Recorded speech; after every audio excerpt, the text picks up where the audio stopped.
आमचे स्थानिक भाषेमध्ये ह्याला कलावंतिनीचा कोड म्हणून ते लोक ओळखतात.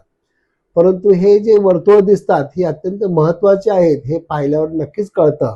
तर याच्यावर सखोल संशोधन व्हायला पाहिजे म्हणून तुम्ही एकदा जरूर भेट दिली पाहिजे असं जेव्हा विनंती केली तर त्यांनी काल सोलापूरला आले होते आणि सचिन पाटील सरांनी हे सगळं पाहिलं आणि त्यांनी सांगितलं की हे अत्यंत महत्वाचं 15 चक्कर असलेलं हे चक्रव्यूह आहे, जे की दगडाच्या विविध लहान मोठ्या गोट्यापासून बनवलेलं आहे आणि हे साधारण 2000 वर्षामागचं आहे.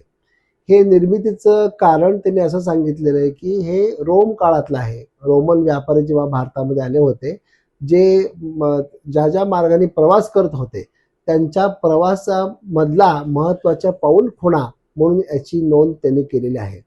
अर्थात सोलापूरच्या परिसरामध्ये आमच्या आदरणीय माया पाटील मॅडमने अनेक ठिकाणी उत्खनन केलेलं आहे. त्याच्यातून सातवाहन काळातील वसाहतींचा शोध लागलेला होता.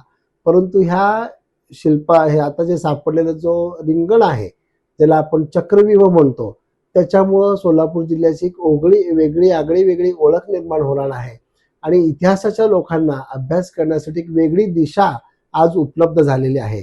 सर हे नेमकं कोणत्या परिसरात हे जे आहे ते हे चक्रव्यूह सापडलेलं आहे? चक्रव्यूहचा परिसर आता आपण गवताळ अभयारण्य जे बनवलेलं आहे बोरामणीमध्ये, तर त्यांची जी सीमा संपते तर त्याच्या पुढच्या बाजूला हे आता आम्हाला आढळून आलेलं आहे.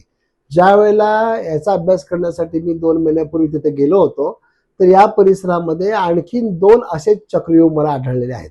परंतु त्या आकाराने जरा छोटे आहेत, परंतु त्याच्यावर सध्या गवत असल्यामुळं ते आम्हाला त्याच्यावर काम करता आलं नाही. येणाऱ्या 1-2 महिन्यामध्ये संपूर्ण आता उन्हाची तीव्रता वाढत आहे, त्याच्यामुळे नक्कीच ते गवत वाळेल आणि ते संपूर्ण गवत काढल्यानंतर आणखीन 2 नवीन चक्रव्यूह आपल्याला उजळत पाहायला मिळतील. सर तुम्ही सांगितल्याप्रमाणे हे रोम काळातलं हे संस्कृतीचा भाग आहे, परंतु याचा उपयोग कशासाठी करत होते, काय कारण आहे याची? तर सर्वसामान्य संशोधकाचं असं मत आहे की दिशादर्शक म्हणून याच्याकडे पाहिलेलं आहे.